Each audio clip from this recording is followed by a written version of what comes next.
Pretty good. I'm feeling pretty good. The bad. I've had it with this dump. Got no food, got no jobs. Our pets' heads are falling off. And the ugly. First of all, that's horrible. Wow, that was the worst piece of crap I've ever seen. That turnaround by Michigan State and Tucker. Big win, down 16. They come back to beat Michigan. Walker, a $197 and 5 touchdowns. Would you believe the favorite now at Bet Rivers to win the Heisman? What a performance and a comeback there by Sparty.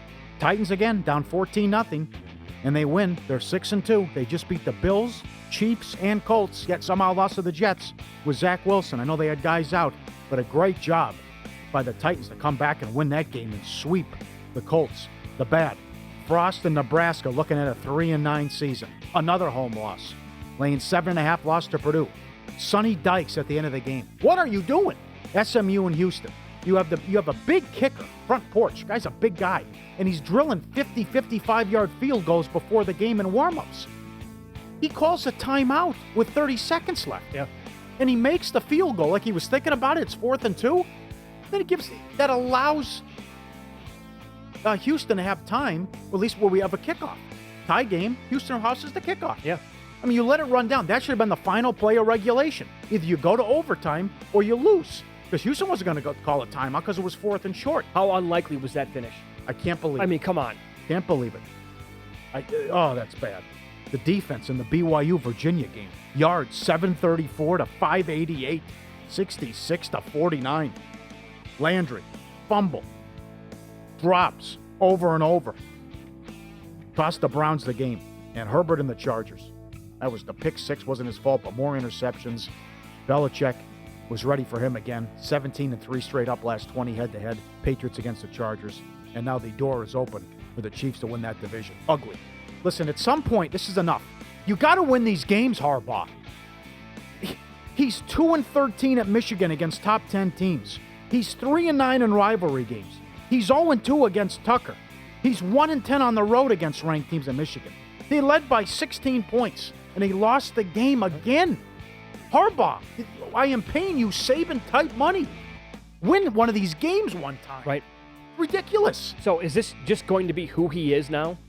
Like he's going to stay at Michigan for the next 20 years and they're going to be okay with this? Look, well, they can't be okay. We're never going to be with the play, but we can win 10 games. We'll be fine. Well, at some point you have to say, if he keeps losing to Ohio State, which he will again this year. I would think you're right. Right? You can't. If he loses again, he's 0-6 against Ohio State. Right. You can't pay a guy $10 million a year, whatever it is, and pay this Saban-type money and not get results. Dan Mullen, another one. Who's the most overrated coach in the country? Harbaugh? Mullen? Shaw? Take your pick. Mullen, 2-28 against top 10 teams. They scored 7 points, as Mike Palm says. That offensive genius. Dan Mullen, 7 points. In the sequence at the end of the first half. It's 3-0 with 2 minutes left. Get to halftime. You're going against the steel curtain. They're giving up 6 points per game. Now, the fumble's not his fault, where I thought the kid forward progress was stopped. But, okay. But then, you're trying to throw the ball against him there? It's 10-0, go to half. Don't sit there and try to throw the ball. You have more interceptions, and all of a sudden it becomes 24-0 in a span of 2 minutes. Yep. That was ridiculous. There you go. And there was a bizarre Herm Edwards quote, too. And then, how about Arizona State? 17-point favorites at home to Washington State. They were getting housed in they're that getting game killed. with a completely misleading score. Yep. All right, my good. Brought this up earlier. It's worth repeating. Bill Belichick is now 24-4 versus first-year coaches. He's 4-0 this year. They swept Salah and the Jets. Have a win over Cully and the Texans. And then yesterday to Staley and the Chargers. He's amazing against rookie quarterbacks. He's even better against first-year coaches. Got it done again yesterday, and they're a good football team. It's coulda, woulda, shoulda, but they're very close to being 7-1, the Patriots. Jimmy G, again, nice bounce-back game. What was up with running those design quarterback like sneaks? Yes. Not the sneaks, but to go score a couple of touchdowns yesterday. Yeah. That looked weird, but he got in both times. And again, he was a turnover machine on Sunday night against the Colts because it was a monsoon. Tough to hang on to the football. Bounced back yesterday. He's good or good enough. He's good or good enough. But the problem is he's always hurt or playing hurt. Yeah, right. Look, I'm not calling him great. I'm not calling him the next Joe Montana, but he's fine. You're right. He's a good quarterback. Really nice win by the Steelers to get that job done. That's now 4-4 for the Browns. Steelers are 4-3, huge for their possible playoff chances. And the defense was so good yesterday. I don't know where to put this, so it might be part of all of this, the good, the bad, and the ugly. But Iowa and Wisconsin, watching that game unfold, I'm just thinking to myself, now this, you want to talk about Harbaugh, this is who he is. This is just who it's going to, French has been there for 23 years, so it's been, longest tenured coach now in college football. But for the offense never to evolve, it's so weird to me, to watch Big Ten football and how other guys like Saban embrace spread option or spread, with awesome quarterback play, and rather than beating teams 13-3 with great defenses, he's like, no, we got to evolve, and they finally did. But also, in Wisconsin won the game.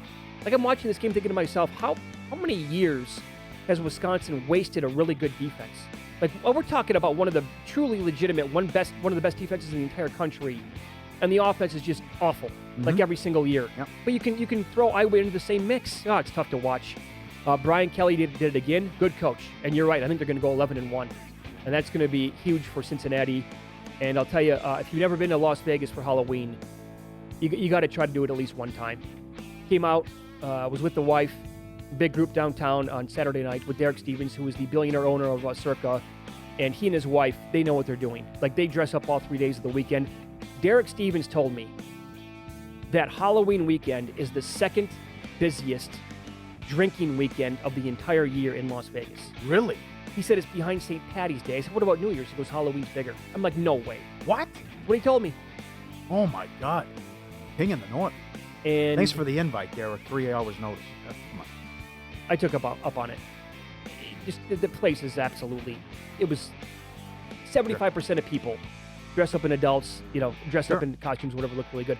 The bad, I'm not going to say that the reason why Cincinnati lost yesterday, or if you had Cincinnati in survivor pools, was because of the helmet-to-helmet, but to lose like that is completely unacceptable, right? Yeah. That's one, again, we talk about this all the time. Are we exaggerating? Possibly. But the helmet-to-helmet call was as bad as it gets on Cincinnati yesterday. To keep the ball in the Jets' hands, I want a fair result. And I'm not even alive in survivor pools anymore. But for those of you who had Cincinnati, and they deserved to lose the game yesterday, quite honestly. They did. It should have been worse than what it was. The running back is also lowering his body. And they just automatically, by default, call down on the defense every single time. Man, does that hurt. Mm-hmm. That really stings to go out like that. Let me throw this up. What would it take for you to try something like this? As we're now day after Halloween. $250,000.